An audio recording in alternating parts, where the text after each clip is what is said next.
Hello साथियों, आज के इस वीडियो में हम लोग साइंस का वायरल प्रश्न को देखने वाले हैं प्यारे साथियों। बिल्कुल ओरिजिनल टाइप पेपर है, आप देख सकते हैं बिल्कुल ओरिजिनल टाइप पेपर है प्यारे साथियों। यहाँ से आपको एग्जाम में 10 से 12 प्रश्न ऐसे होंगे प्यारे साथियों, 10 से 12 प्रश्न ऐसे होंगे जो हूबहू आपके एग्जाम में देखने को मिलेगा। मैं ये नहीं कहता हूं कि इस वीडियो से आपको 30 प्लस मिल जाएगा, हूबहू 25 प्रश्न हूबहू मिल जाएगा। मैं ये नहीं कहता हूं, मैं ये कहता हूं कि 10 से 12 प्रश्न ऐसे होंगे प्यारे साथियों जो हूबहू आपके एग्जाम में मिलेगा, ये गारंटी के साथ मैं बोल सकता हूं। अगर आप हमारे चैनल पर पहली बार आए हैं तो चैनल को सब्सक्राइब करके बेल आइकन घंटी को ऑल पर प्रेस कर दीजिए प्यारे साथियों, ताकि जब भी क्लास हो तो आपको नोटिफिकेशन मिल जाएगा। और वीडियो को लाइक नहीं किया तो प्यारे साथियों वीडियो को लाइक कर दीजिए। और चलते हैं क्वेश्चन की ओर प्यारे साथियों। देखिएगा आज का पहला प्रश्न है प्यारे साथियों। पहला प्रश्न कहता है, किसी दर्पण से आप चाहे कितनी ही दूरी पर खड़े हो, आपका प्रतिबिंब सदैव सीधा प्रतीत होता है। संभवतः दर्पण होगा प्यारे साथियों, बताइए। केवल समतल, केवल अवतल, केवल उत्तल, या तो समतल या। प्यारे साथियों आपको बताना है कि किसी भी दर्पण से आप चाहे कितनी ही दूरी पर क्यों न खड़े हो, आपका प्रतिबिंब जो है सदैव सीधा प्रतीत होता है। तो आपको बताना है कि दर्पण कौन सा होगा। तो प्यारे साथियों या तो समतल होगा या उत्तल होगा। कौन होगा? या तो समतल होगा प्यारे साथियों या तो उत्तल होगा। ठीक है, ऑप्शन नंबर डी बिल्कुल ही करेक्ट आंसर है, आपको याद कर लेना है। अब देखिए दूसरा प्रश्न क्या कहता है, निम्नलिखित में कौन विद्युत का सुचालक है? Sulphur, plastic, iodine, graphite. बताना है प्यारे साथियों विद्युत का कौन सुचालक है। तो ग्रेफाइट जो हो जाएगा प्यारे साथियों, ग्रेफाइट विद्युत का सुचालक है। ऑप्शन नंबर डी जो हो जाएगा प्यारे साथियों बिल्कुल ही करेक्ट आंसर हो जाएगा, आपको याद कर लेना है। अब देखिए अगले प्रश्न की ओर चलते हैं।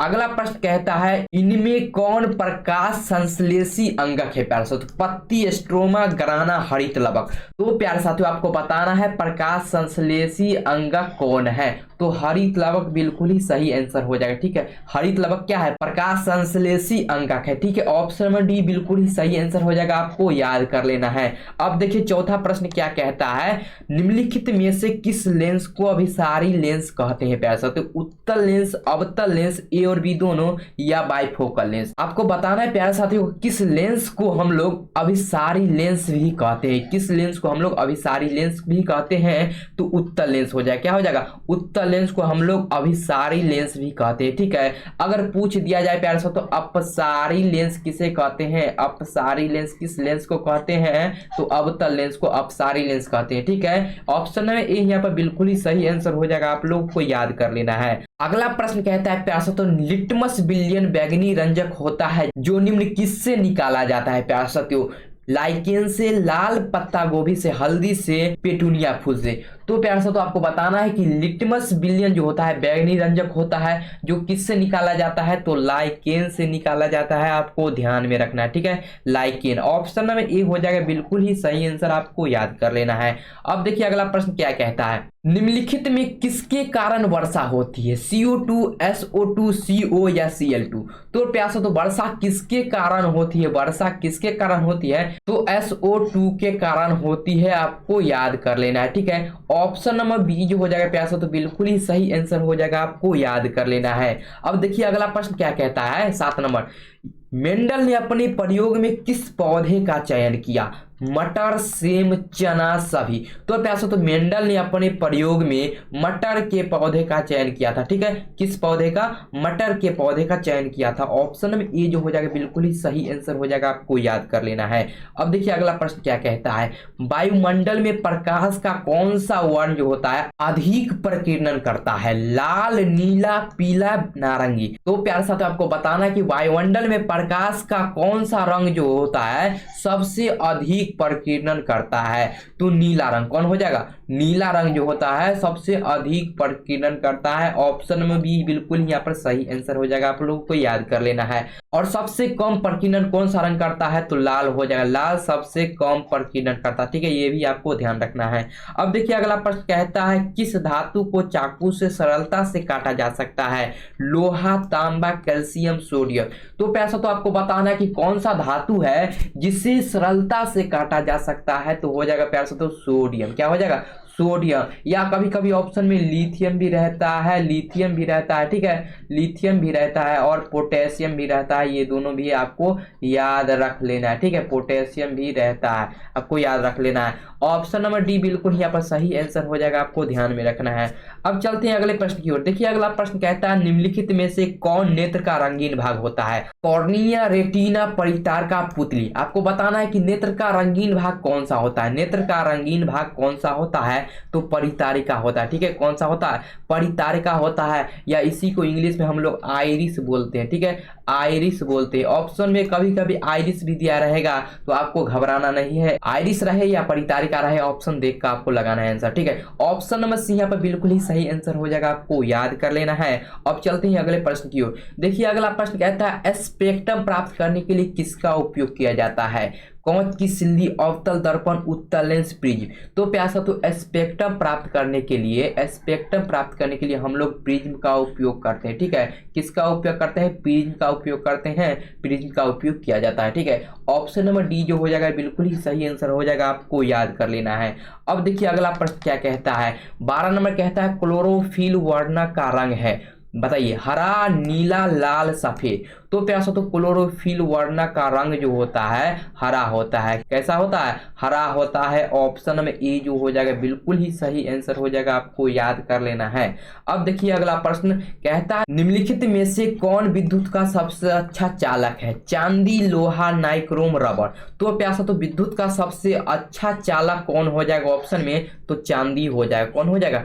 चांदी हो जाएगा। ऑप्शन में ए बिल्कुल ही सही आंसर हो जाएगा, आपको ध्यान रखना है। ठीक है, अब देखिए अगला प्रश्न कहता है विद्युत मोटर परिवर्तित करता है यांत्रिक ऊर्जा को विद्युत ऊर्जा में, विद्युत ऊर्जा को यांत्रिक ऊर्जा में, रासायनिक ऊर्जा को विद्युत ऊर्जा में, या विद्युत ऊर्जा को रासायनिक ऊर्जा में। तो प्यासो तो बताना है आप विद्युत मोटर परिवर्तित करता है प्यासो तो किसको किसमें परिवर्तित करता है? तो विद्युत ऊर्जा को यांत्रिक ऊर्जा में परिवर्तित करता है। ठीक है, विद्युत ऊर्जा को यांत्रिक ऊर्जा में परिवर्तित करता है। ऑप्शन नंबर बी हो जाएगा बिल्कुल ही सही आंसर, आपको याद कर लेना है। अगला प्रश्न देखिए प्यार से तो कहता है डायनेमो यांत्रिक ऊर्जा को किस ऊर्जा में परिणत करता है? ध्वनि ऊर्जा में, या विद्युत ऊर्जा में, या सौर ऊर्जा में, या इनमें से कोई नहीं। प्यार से तो आपको बताना है कि डायनेमो जो है यांत्रिक ऊर्जा को किस ऊर्जा में परिवर्तित करता है, परिणत करता है? तो हो जाएगा विद्युत ऊर्जा। क्या हो जाएगा? विद्युत ऊर्जा हो जाएगा। ठीक है, विद्युत ऊर्जा हो जाएगा। ऑप्शन नंबर बी जो हो जाएगा प्यार से तो बिल्कुल ही सही आंसर हो जाएगा, आपको याद कर लेना है। 16 नंबर प्रश्न कहता है प्यार से तो ऊर्जा का मात्रक होता है कैलोरी, जूल, ताप, या कोई नहीं। तो प्यार से तो आपको बताना है कि ऊर्जा का मात्रक होता है, क्या होता है? जूल होता है। क्या होता है? जूल होता है। ऑप्शन नंबर बी बिल्कुल ही सही आंसर हो जाएगा, आपको याद कर लेना है। अगला प्रश्न को देखिए प्यार से तो कहता है तंत्रिका तंत्र की रचनात्मक एवं क्रियात्मक इकाई को कहते हैं नेफ्रॉन, न्यूरॉन, सेरिब्रम, या कोई नहीं। तो प्यार से तो तंत्रिका तंत्र की रचनात्मक एवं क्रियात्मक इकाई को क्या कहते हैं? न्यूरॉन कहते हैं, या तंत्रिका कोशिका कहते हैं। न्यूरॉन कहते हैं, या इसी को क्या कहते हैं? तंत्रिका कोशिका कहते हैं, आपको याद कर लेना है। ठीक है, ऑप्शन नंबर बी जो हो जाएगा प्यार से तो बिल्कुल ही सही आंसर हो जाएगा, आपको याद कर लेना है। अगला प्रश्न देखिए 18 नंबर क्या कहता है रासायनिक या किसी अभिक्रिया में भाग लेने वाले पदार्थ को क्या कहते हैं? ऑक्सीकारक, अवकारक, अभिकारक, प्रतिफल। साथियों आपको बताना है कि रासायनिक या किसी अभिक्रिया में भाग लेने वाले पदार्थ को क्या कहते हैं। ठीक है, तो अभिकारक कहते हैं। क्या कहते हैं? अभिकारक कहते हैं, आपको याद रख लेना है। ऑप्शन नंबर सी बिल्कुल ही सही आंसर हो जाएगा, आपको ध्यान में रखना है। अब देखिए अगला प्रश्न क्या कहता है जब किसी अभिक्रिया के समय किसी पदार्थ में ऑक्सीजन की वृद्धि होती है तो निम्नलिखित क्या कहा जाता है? उपचयन, अपचयन, संक्षारण, या कोई नहीं। तो प्यारे से तो जब भी किसी अभिक्रिया के समय किसी पदार्थ में ऑक्सीजन की वृद्धि होती है, क्या होती है? ऑक्सीजन की वृद्धि होती है, तो क्या कहा जाता है? तो उपचयन कहा जाता है। क्या कहा जाता है? उपचयन कहा जाता है। ऑप्शन में ए जो हो जाएगा प्यारे से तो बिल्कुल ही सही आंसर हो जाएगा। ठीक है, अगर ऑक्सीजन की कमी हो, क्या ऑक्सीजन की कमी हो तो क्या कहा जाएगा? तो अपचयन कहा जाएगा। ये भी आपको ध्यान रखना है। ठीक है, चलते हैं अगले प्रश्न की ओर। देखिए 20 नंबर प्रश्न जो कहता है दंत विशेषज्ञ किस दर्पण का उपयोग मरीजों के दांतों का बड़ा प्रतिबिंब देखने के लिए करता है? समतल दर्पण, अवतल दर्पण, उत्तल दर्पण, इनमें से सभी। प्यारे साथियों आपको बताना है कि दंत विशेषज्ञ जो होता है किस दर्पण का उपयोग करता है मरीजों के दांतों को बड़ा प्रतिबिंब देखने के लिए? तो अवतल दर्पण का प्रयोग करता है। किस दर्पण का? अवतल दर्पण का प्रयोग करता है, आपको ध्यान में रखना है। ऑप्शन नंबर बी बिल्कुल ही सही आंसर हो जाएगा। ठीक है, अब 21 नंबर प्रश्न देखिए धातु के ऑक्साइड होते हैं प्यारे साथियों, धातु के ऑक्साइड अम्ल होते हैं, क्षारक होते हैं, लवण होते हैं, या कोई नहीं।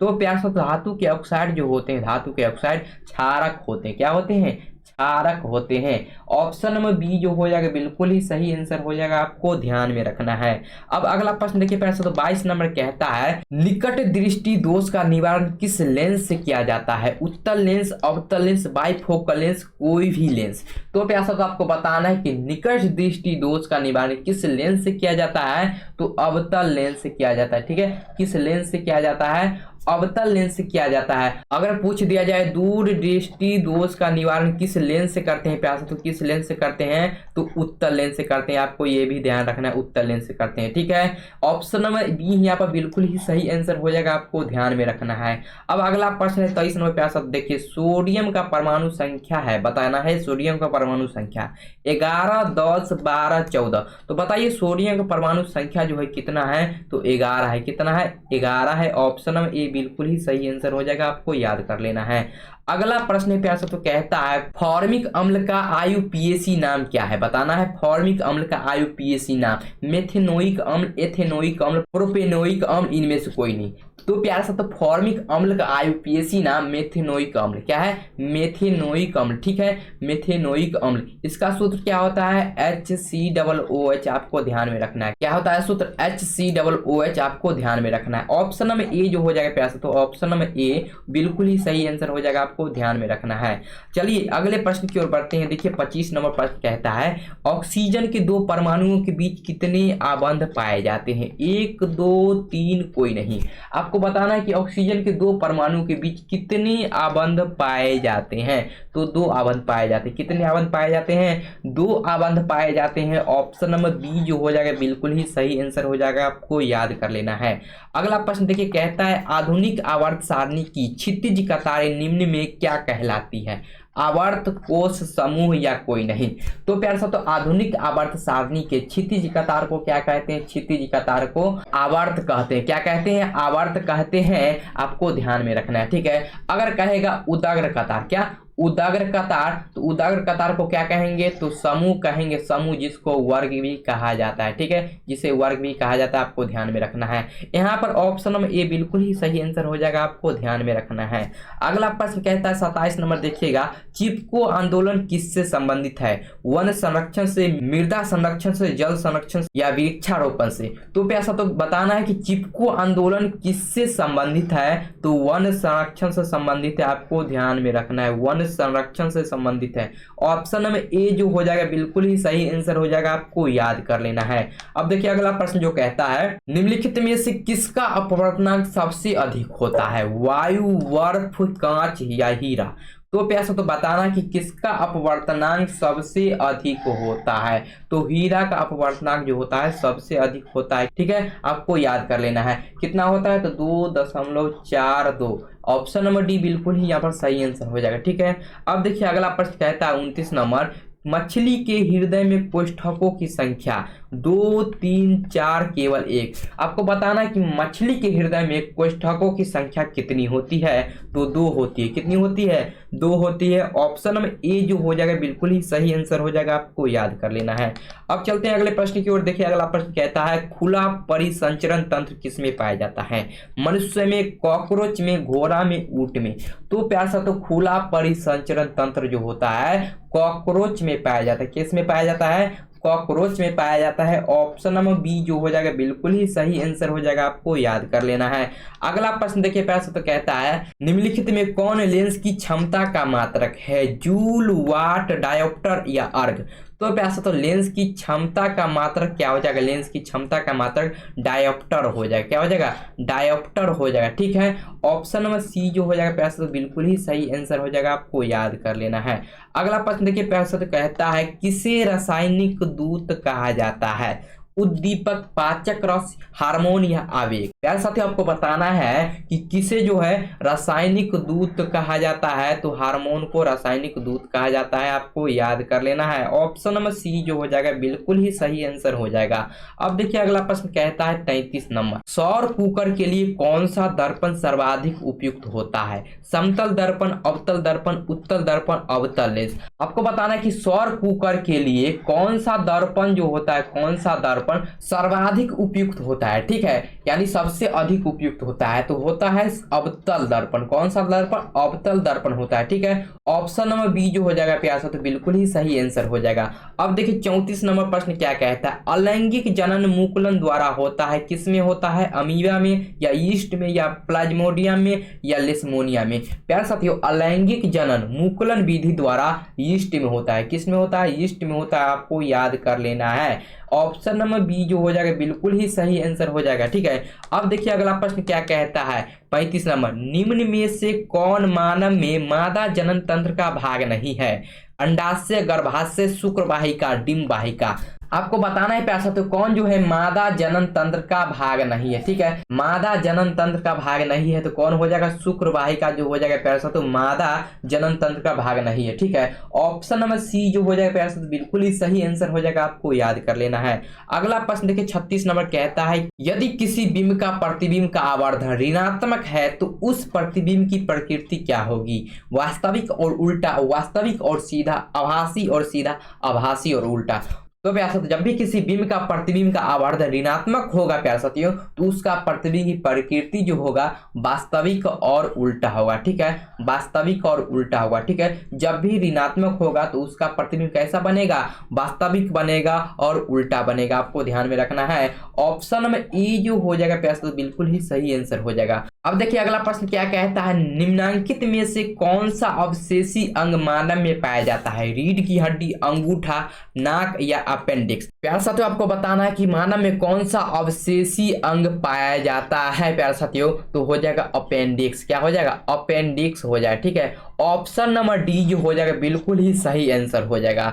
अब चलते हैं अगले प्रश्न की ओर। देखिए अगला प्रश्न जो कहता है 38 नंबर, ओजोन परत पाया जाता है, कहाँ पाया जाता है? वायुमंडल के निचले सतह में, वायुमंडल के ऊपरी सतह में, वायुमंडल के मध्य सतह में, या इनमें से कोई नहीं। तो प्यार साथियों ओजोन परत जो पाया जाता है वायुमंडल के ऊपरी सतह में पाया जाता है। कहाँ पाया जाता है? वायुमंडल के ऊपरी सतह में पाया जाता है। ऑप्शन नंबर बी जो हो जाएगा बिल्कुल ही सही आंसर हो जाएगा, आपको याद कर लेना है। अब देखिए अगला प्रश्न क्या कहता है 39 नंबर, गोलीय दर्पण के परावर्तक पृष्ठ की वृत्ताकार सीमा रेखा का व्यास कहलाता है? मुख्य फोकस, वक्रता, त्रिज्या, प्रधान अक्ष या गोलीय दर्पण का द्वारक? प्यार सा तो कहता है गोलीय दर्पण का परावर्तक पृष्ठ की वृत्ताकार, क्या वृत्ताकार, ठीक है, सीमा रेखा का व्यास, वृत्ताकार सीमा है, इसका व्यास क्या कहलाता है? प्यार से व्यास ये वाला क्या कहलाता है? तो कहलाता है गोलीय दर्पण का द्वारक कहलाता है, ठीक है। गोलीय दर्पण का द्वारक कहलाता है। ऑप्शन नंबर डी जो हो जाएगा बिल्कुल ही सही आंसर हो जाएगा, ठीक है। अब चलते हैं अगले प्रश्न की ओर। देखिए अगला प्रश्न जो कहता है, निम्न में कौन प्राकृतिक संसाधन नहीं है? वायु, मृदा, जल या जीवधारी?